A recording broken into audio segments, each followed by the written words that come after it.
Ryan tells the story where he told me not to come, that he couldn't service me. I was too far away, and I said, but I've already booked my airfares. I'm coming. He said, no, you're not. I said, yes, I am. He said, yes, you can come, but if I can't help you, I'll give you back your money and we'll shake hands, and the rest is history. We're all about turning a crappy situation into something positive. $250,000 of credit card debt. I still remember the day when no one turned up. Throw it in the garbage and start from scratch. I could give myself a chance, so I started something. I mean, I think that counts as from poop to gold. Our sponsor for this episode is our 14-day video script challenge. Yes, we are sponsoring our own show. Yes, we are. Hi, everybody. Welcome back to From Poop to Gold. I'm Daniel Harmon, Chief Creative Officer at Harmon Brothers, and I am joined today by Sonya Keenan. Welcome. Hi, Daniel. Nice to meet you. Sonya, give our listeners a little bit of your background, what you're about. Where I am today is very different to where I started a long, long time ago. I've been in the digital space before with dial-up. You know, like I was back in the days where you'd load Google and then to go make a coffee and come back. I remember that sound. And yes.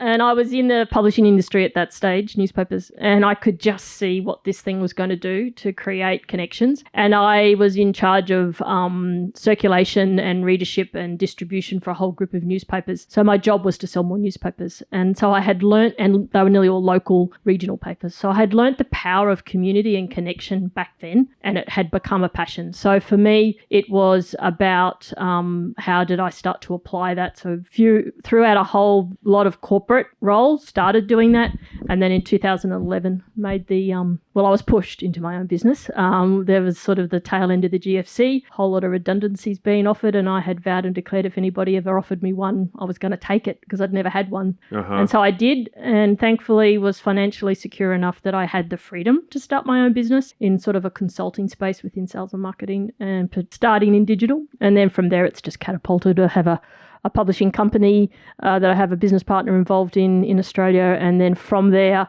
connected with Digital Marketer. First came to Traffic and Conversion Summit in 2014.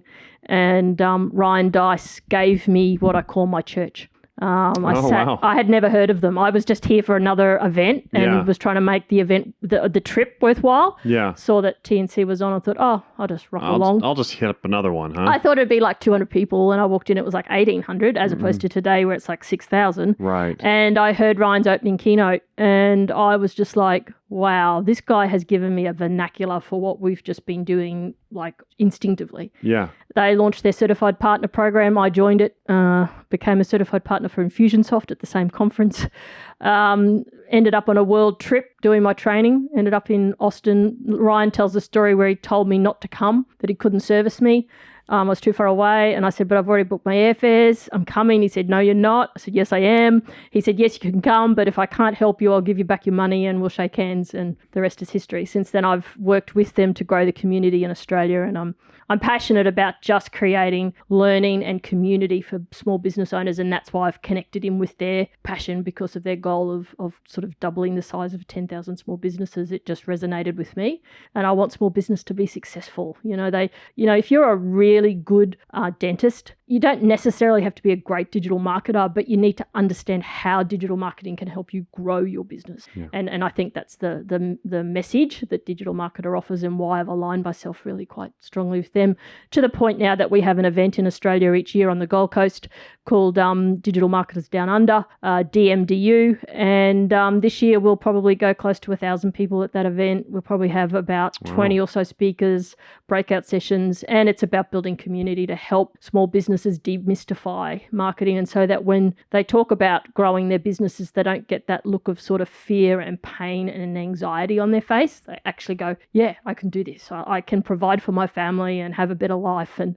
be debt free and have the holidays I want, which is really what most small business owners want, not to be great at Facebook ads. Right.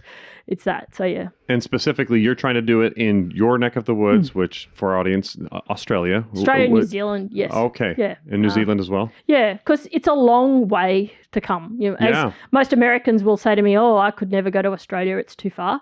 I know it's hard for people to understand it, but it is actually the same distance to go from Australia to America as it is from America to Australia. It is a long, long way. Yeah. And for a lot of small business owners to come to conferences like TNC is just prohibitive. By the time you add the cost of the ticket, the airfares, the accommodation, the week out of their business, and the fact that your dollar is worth like 400,000 million times more than ours, it costs a lot. You wouldn't get much change out of probably $15,000 to come here and spend time at TNC.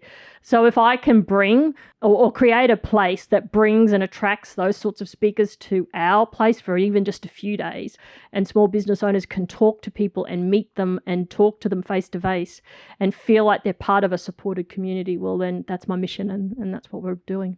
That's awesome. So you used to be in more of like an agency kind of role, right? Agency and publishing. Yeah, servicing clients and doing all that. Yeah. You now mentioned you're doing much more consulting. Coaching mainly, yeah. Okay, but yeah, coaching. One-on-one coaching with business owners is my sort of main job. Yeah. Like that's what funds everything else that I do. Yeah. I got out of implementation because I was just getting too old and too cranky. Yeah, you can't be cranky with clients. They get No, mad. and you can't. And implementation, just like our business owners, the platforms keep changing. You've got to, if you're going to have an agency, and I do a lot of coaching with agencies through our certified partner program, you have to keep up with everything, and you have to have the best people working for you that can do the API links that make all these things work. And we do all that within our own business, and I have all those people for me. And we do some implementation for my coaching clients, but only people whose businesses I understand intimately, so that I know that I can help them. And if I can't help them, I'll help them find somebody to do that work for them. Yeah, to help them out. And just for our audience, in case they haven't heard our other podcast with Ryan Dice, you can go and listen to that as well. That's who she keeps referring to. He's the co-founder of digitalmarketer.com. And that's where, Sonya, like you mentioned, you got your certification, and you've got Digital Marketer Down Under that you're doing in Australia. So just for some clarification there. So you've given us kind of a professional overview of your story. Now, this podcast is called From Poop to Gold, and we always like to see what stories you have in your life where you've had a really crappy situation and you've been able to turn it into something good or even something great. Yeah. I'm 52 years of age, so there's a lot of them. Yes. I could fill a podcast list myself, but there's two that come to mind. One is a while ago. I was in my just turning 30. I had been involved in a series of restaurants and function centres, ran a couple of cafes. It was quite a big business. I had a business partner and we were doing quite well, but the economy in Australia changed dramatically. There was a couple of factors that impacted on our business directly. And overnight, it basically went from being an okay business where we were having fun and making a bit of money as young people to, like losing money. And neither of us had the skills to know how to fix it and didn't have the understanding to even know if it was going to go on forever or was it just a short blip that we could ride and over a period didn't. And coming to terms with the fact that you failed. I didn't end up bankrupt or anything like that, but I went really, sorry, I was about to swear then, really, really close to losing everything. And if it wasn't for some people that helped me get back on my feet with a job and some income that allowed me to do some agreements to pay things off and get back going, I would have lost a lot. And I remember coming home from this function centre. We used to do weddings and all those sorts of things. We'd done a wedding. During the night, I'd had a bride who burst into tears because we served her carrots instead of peas in her roast and 3-veg dinner. And she's crying, like in the middle of her wedding, like, you served me carrots instead of peas.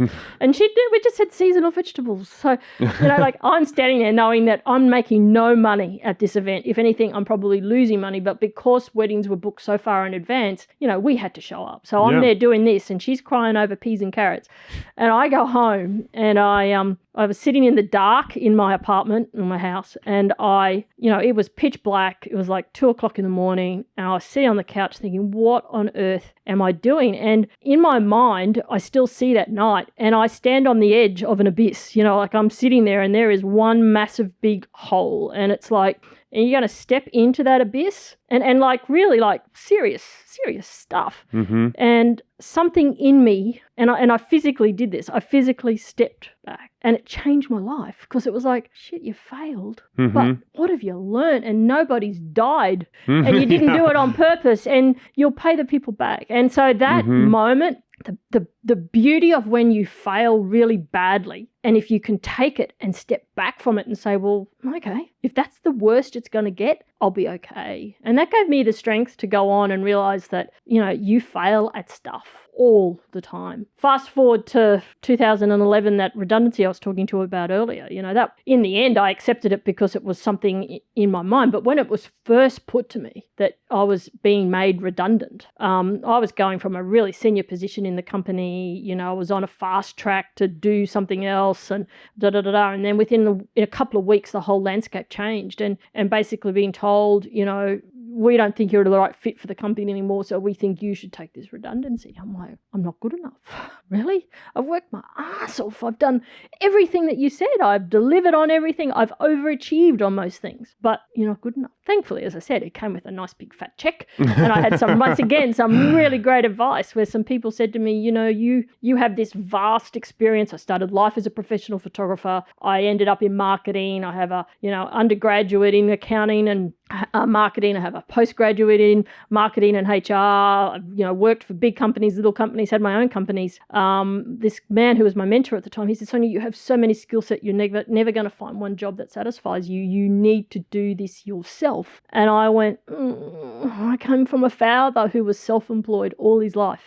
And my dad used to say, being self-employed means being unemployed every Monday. And we had we had a nice life, but Dad was never enough money. There was never enough. Mum didn't have a job. The school fees wouldn't have been paid. But I was fearful of that because it was I don't know if do I want to do that? Do I really want to be responsible for it every week? And I was talking to my brother about it, and I love my brother to death, but we're absolute polar opposites. And I said to him, I just don't think I can do it. And he said, why? I said, because, Dad, I don't want to be like Dad. And he sort of left it at that. And then about an hour or so later, he phoned me back, and it's unusual for him to ring me unprompted. I answered. He said, I just want to say one thing to you. You're not Dad. You'll do it so different. You won't do what he did. And you got to do it. And so both those stories were, pivotal moments in my life where it could have gone really, really bad, or I could have gone really, really bad. But I had people around me that either gave me a hand or gave me a push or gave me a leg up or just put their arms around me. And I think that in business, you have to remember the business is just what you do. It's not who you are. And when you fail, you personally haven't really failed. Your idea might have, or the system might have, or the money, all sorts of things. But you have to remember your mother still loves you. Hopefully. Yeah. Hopefully your wife or your husband or your partner still loves you. And the dog will still come running up and drop the ball at your feet. Business is great, but it's just not who we are. It's what we do. So when you fail, it's because you had a go. And in Australia, we have this saying, have a go, mate. Yeah. But we also have a tall poppy syndrome where we love to chop people off when they're too successful. But at the same time, have a go, mate. And that's my message when I talk all the time. It's just have a go. What else are you going to do? Yeah, I love it. It's a great perspective. Powerful stories, especially this idea that it is just what you do. It is not who you are. And that's something we try to get across a lot with our editors and our writers and everything, that you create something and you put it out there, and that might have a piece of you in it, but it is not you, right? And it's okay for that not to be perfect. And for us to point out, oh, this needs fixing here, and no, this actually isn't great. Try something else. Yep. And that's just that failure is so much a part of the process. Ryan even said that, he says, I think success makes you stupid. That you don't actually learn from success. Yes. It's the failure that you actually learn from. And yeah, those are powerful stories. And I just love the change of perspective of in that moment, you're like, well, wait a minute. This is kind of a big deal to me right now, but how big of a deal is it actually? No one's died. I can recover from this. Or like your brother just saying to you, you're not Dad. Just that new perspective changes everything. Because we can kind of make, one of the sayings in America is making a mountain out of a molehill, right? And so, very much ties into that. And also we scenario, right? My big thing is whatever goes on in my brain, if you tell me something, I expect it's true. So if I say, hey, mate, how you going? And you say, fine, I think, great, he's fine. But if that fine was actually a backhanded fine because you're not feeling great and I've done something to piss you off and you say fine, I'm not going to think other than you said I'm fine. But in your mind, your scenario writing, well, she should know this and she should know that. And I don't. And I think as human beings, we overthink it. We think that a lot of people are thinking about us, and I hate to tell you they're not. Yeah. They're thinking their own thoughts. And I think we just need to accept people at face value, ask for help when we need it, and tell people when we piss them off. Yeah. Life would be far simpler. Yeah, absolutely. So you were talking a little bit about your passion of being able to help other businesses kind of take marketing head on and grow and not get intimidated by that. So talk to us a little bit more, and specifically you're doing that in Australia, but what are some of the things that you do to kind of help these people that you kind of put your arm around and help them get past that first step? The key concept I talk about is implementation paralysis. Okay. We live in a world now where we have more information and more access and ease of access to information than we've ever had in our lives. But we actually don't have the knowledge to apply it. And so we just get overwhelmed by it. And so my advice to the people that I talk to all the time is, first of all, if you're going to do this stuff and learn about digital marketing, if you decided, even if you are a dentist or a doctor or whatever you are, but you still need to know about digital marketing, first of all, decide, are you learning about it because you want to do it yourself, because you like it and you're good at it and you have time, or are you learning about it because you just want to be able to write a brief to tell somebody else what you want? Because most business owners cannot give an agency like you a brief. Right. They say, I want a website. Yeah, well, what do you want the website to do? Right. And that's where they get burnt, because someone says, yeah, I can build a website to you for $500. But yeah, you need a cart, you need this and you need that, and all of a sudden it's 20,000 and they don't even have the password for it. And they're in pain. So my big thing is actually understand what it is you're trying to learn, because they're two different tracks. You're learning to brief or learning to do. Second of all, pick your church. There are so many people out there teaching all this stuff, and they all have slightly nuanced ways about how they go about it. You know, for me, Digital Marketer is my church. Yeah. And all the external communities are who I connect in with. It's my vernacular. It's my way of talking about it. It's how my staff work. It's what we use to train. It's what my clients use. Yep. But you might prefer, the Jeff Walker scenario, or the Amy Porterfield scenario, or Marie Folio, or B School, or there's millions of things out there. But pick one and stick to it. Stick to it enough that you actually do something. And if that something is make $10, take that $10 and turn it into $100, and turn that $100 into $1,000, and on you go. But if you come to an event like Traffic and Conversion Summit, nail one thing that you're going to do while you're at the event, and then nail another thing that you're going to do within 7 days, and find someone to keep you accountable for it. At my events, I say to people, there's my email address up on the screen. Email me and tell me what you're going to do, and in 7 days' time, I will ring you and find out what you did. And in a room of 700 people, 10 people will do it. And the 10 people I ring, 5 of them might have done something. Yep. It's a waste because you've forgotten it. Yeah. And if you can't do anything with all the information now, find a way to curate it in a way you can go back to it later. So I have a thing called the implementation grid. I use the digital marketer customer value journey. So in segments of awareness, engage, subscribe, excite, whatever. And I just drop in the URLs to all these different learnings. So when I need to go back and get an idea for some content around engagement, I've got a whole list of podcasts that I've heard, or webinars that I've watched or haven't watched, or saw, or a book or whatever. And I can just flick through and go, yeah, that was it. I want to listen to that thing that Daniel said the other day when he was talking to somebody. Or if a client gets stuck, I can say, here, listen to this. Yeah. It'll help you. So you curate it. Like for learning to occur, you have to have content, you have to have curation of that content, and you have to have a coach of some description that will keep you accountable, whether that's a friend, a paid coach, a business associate, your wife, whatever. So accountability, content, and curation of that content to make it work. And you'll get over implementation paralysis if you do that. That's some great advice. I love that. And so you're doing a lot of that coaching now. Yes. Yeah. Providing that accountability portion for your clients. Yes. Let's talk for just a minute about networking. Like obviously, in order for you to achieve these objectives you're passionate about, you've got to be able to connect with a lot of people and win their trust and give them value and everything. How do you approach networking personally? What are some of the principles that you live by in order to add value to your friends in the industry? it's not a natural thing for me. I am an introvert through and through. I'd much rather be at home on my own. And like last night I was supposed to be at the VIP party thing, and it was like, oh, I can't do it. I have to go home. And so for me, I've had to learn. It's a learned skill for me. It's not just a natural thing. I am so in awe of people that, like Marcus Murphy's a guy that I just look up to because he can just go and talk to people and all that. I remember people. I don't always remember names. I remember their businesses. Yeah. So I tend to, for me, what's happened is I've ended up through the various communities. I do sort of speak at a lot of events. Yeah. I do get asked to be on podcasts and things like that. And I always accept the offers because you never know in the community you're talking to who you can help. Yeah. And I have an offer that I put out everywhere is that if you think, listening to me speak today, that I can help you, contact me. My website, my contact details are there, omnichannelmediagroup.com, and I'll have a call with you. I don't charge you. I'll talk to you for an hour or so, and let me just find out what you think stuck. If my message of implementation paralysis rings true to you, contact me. Don't contact me if you want me to tell you how fabulous you are, but you think you need to kick up the backside, I can probably do that. If you want me to keep you accountable, bring you back in another month and find out what you did, I'll do it. Yeah.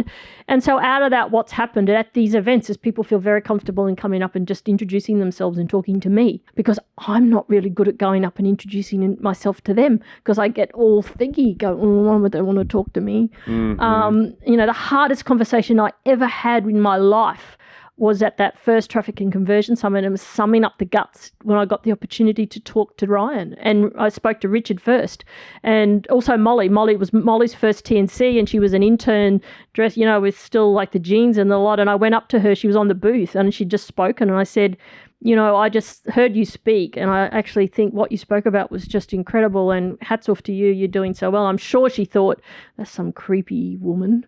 But, she's now one of my best mates, and she comes out to Australia a couple of times a year and does events for me and helps me with clients, and that's networking. Yeah, absolutely. And people like you to listen to them. When people come up and talk to you, they're not actually wanting you necessarily to talk. They're wanting to tell you something and then hopefully get some value for you. And so have some value. The other thing is be able to articulate what it is you do. Yeah. I heard you speak at the event, and you used some of the Donald Miller sort of thread. And one of the big thing he's about is, what's your elevator pitch? Yep. Can you articulate what you do in a couple of sentences, or ideally one sentence, because that's all you've got? So too often when I meet people and they come up and talk to me and I say, oh, hi, yes, I'm Sonya, and what do you do? They lose me after the first sentence because they're rambling on about all these things that they do. And you're like, yeah, I don't need that. I just want to know, what is it that you think I can help you with? And so if it's not natural for you, find another way to get your name out there that people will come and talk to you. Yeah. Or if not, if you're going to go up and introduce yourself like I did to Ryan, and it created probably what will be a lifelong business relationship, have a reason why you want to talk to him. Like have something that you can relate to him about that he just does. He's like, yeah, sure, I'll give you a couple of seconds. Yeah. Purpose. That's awesome. Yeah, that's really good.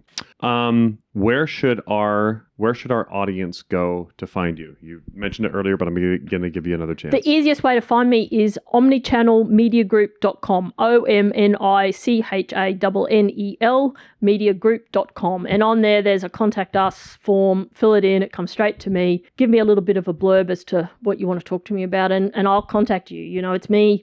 We've got a team, but I believe that if you take the time to reach out to me, you need to hear from me. Or if you attend any of my events, obviously I'm always there, or I'm at all these events, just come up and say hi. I'm pretty easy to find. I'm one of the few Australians in the audience. I always sound funny. But yeah, I'm if I think I can help you, I will. And as I said, my coaching book's pretty well full. I'm not out there trying to get millions of clients or anything, so I'm not trying to necessarily get money out of you. Right. If it looks like we can work together and there's a way that I can help you and you want to pay me to do that, well, we'll probably work it out. But I'm not doing it as it's not a hard sell thing or anything. I prefer to tell, not sell. Okay.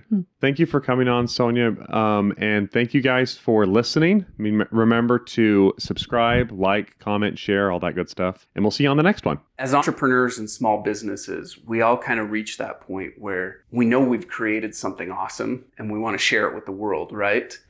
And it's that very next step that can oftentimes be really intimidating or really scary, or you just don't know where to go next, right? And the beautiful thing about this 14-day script challenge is you get your hand held from, okay, you have this cool product, now let's go research and find the exact way to present it and message it to the world in a way that resonates and gets people excited and they're ready to swipe their credit card and purchase. And in the 14-day script challenge, you get the opportunity to go through that step by step with our writers who have done it dozens and dozens of times. You actually watch us go through each of the steps ourselves and create it with a real client, a real product, and it's a real campaign that's out there that's been very successful. That's right. And the feedback that we've had on this thing has just been phenomenal. I mean, we get comment after comment and emails flowing in from people all over the world who have just raved about the impact that this has had on their business. People tell us over and over again, it is just a huge value punch for the investment for this 14-day script challenge, and really gave them the tool set they needed to walk through it and make it happen. And we've had dozens of students who have successfully taken the challenge, written their script, launched their ad campaigns, and driven success for their business. It's pretty amazing. For more information, go to hbros.co/script. That's hbros.co/script.